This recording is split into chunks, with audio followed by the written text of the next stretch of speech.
Hello friends, and welcome to Escaping the Mouse with your host, me, Breck Roll. Alright, it's the last day of my 3-day weekend before I go back for my long work week, and I'm going to finally tackle something I've been really putting off for a long time. You may recall that a few months ago I accidentally locked myself out of the house one morning before work and had to break a window to get in. Broke this window right here, in fact. Ended up in the emergency room as a result too, you probably recall. Well, when I did finally break through the window, glass ended up all over the place inside the kitchen. There was glass all over the counter, there was glass in the sink, and some glass went down the garbage disposal. Now ever since then, I have been unable to get the garbage disposal to work. And I think what happened is probably some of that glass got in there and got wedged in between something, and now the garbage disposal can't spin.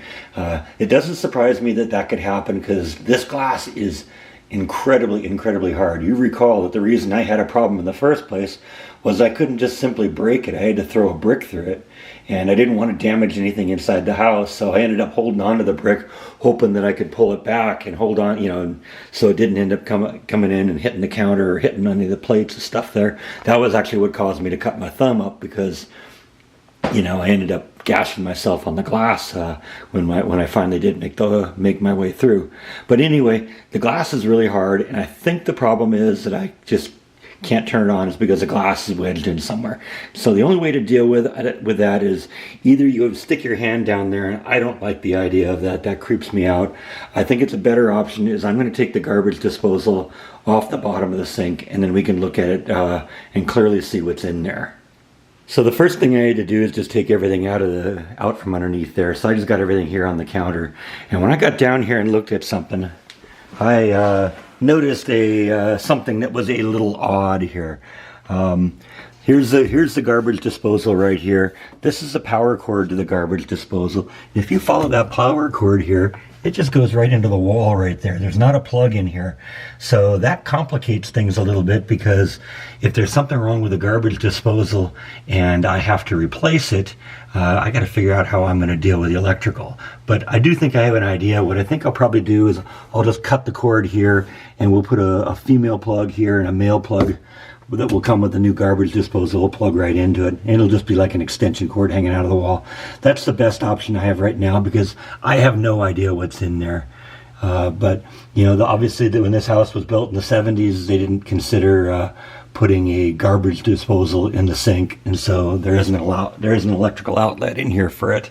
So we're just going to have to deal with that. And I think the first thing I want to do here is we're going to disconnect this, and then figure out exactly how this unhooks. I think this looks like it's done the same way as the one that I had in the house in California, so I don't think it'll be terribly difficult to drop this thing down.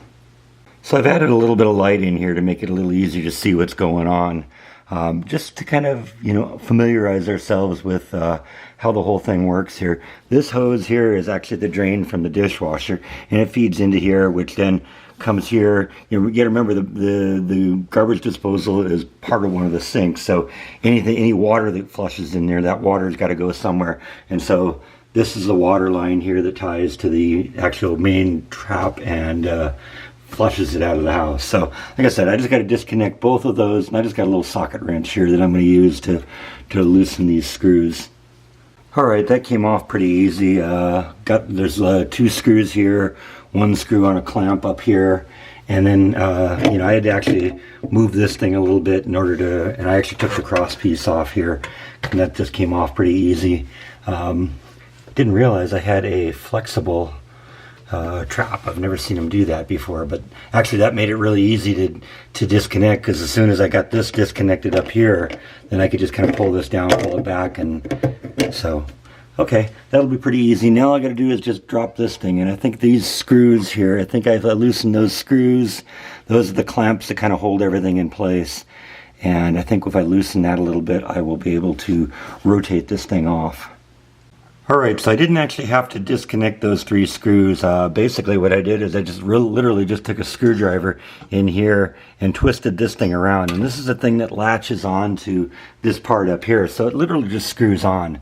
So got that thing off. I've actually tipped it on its side and there is a lot of glass in there. So first thing I'm going to try and do is let's take that glass out. And since I don't want to really reach my finger in there, I'm going to get a pair of needle nose pliers and some good light in there, and we'll see if we can pull everything out.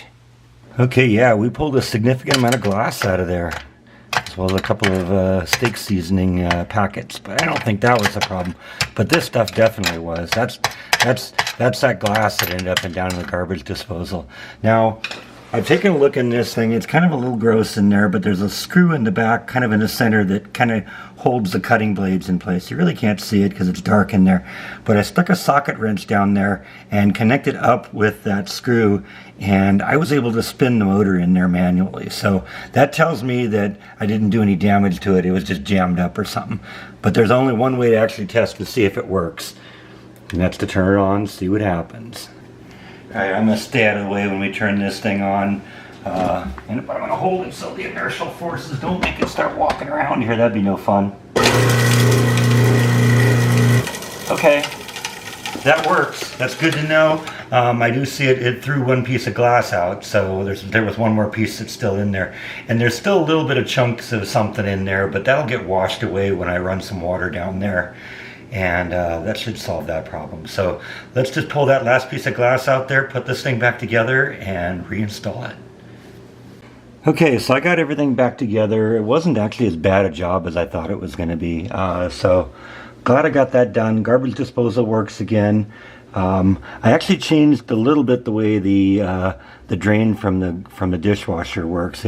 It was going here. It was like going into a loop and then going into the garbage disposal here. And what I did is I actually just made it go all the way around the garbage disposal. So there aren't really any big, sagging points. There's a little bit here, but the pump from the dishwasher should be able to push through that, and it'll be out of the way, and it won't be any space where like gunk can accumulate. That's usually the biggest cause of your problems with plugs and stuff like that is when you have like a low spot on the tube, then all the solid stuff kind of settles in there and eventually it plugs up. And so you want to try and minimize that. I remember when the inspector came through here, that was something he pointed out to me, and so this is kind of a double duty this time. We got the garbage disposal fixed and we corrected that problem at least a little bit better. And of course, whenever you've messed with any of the plumbing under the sink, you want to kind of turn the water on a little bit after you got everything back together, just to make sure that nothing's leaking. Now's the time, if you do have a leak, to fix it, because it's a little bit more of a pain in the neck once you have everything back together and have all the stuff put back in the cabinets, and all of a sudden you find a leak and now you got to pull everything out again. So I've been running the water now for a couple minutes. I don't see any issues. I don't see any water dripping anywhere. I had this valve disconnected, I had this point disconnected, I had it disconnected here, and I had it disconnected here. So I don't see leaks around any of that. Everything feels nice and dry. You can rub your hands on here, and if there's any water at all accumulating, you'll feel moisture on there. So I think we're good to go. And it'll be nice to have a functioning garbage disposal again.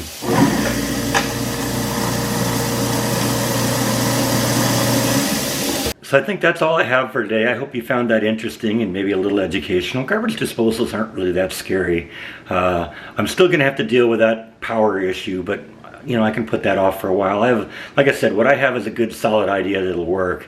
It's not how I would normally do it, but what's your other option? Tear the wall out and try and figure out where they tapped into that and drag maybe an outlet out, and yeah, okay, we could maybe do that, but you know what, I'll just work with what I have, and when the time comes, we'll just cut the wire and put a plug on there. So anyway, that's all I have for today. Thanks as always for watching, and I'll see you next time on Escaping the Mouse. Good night.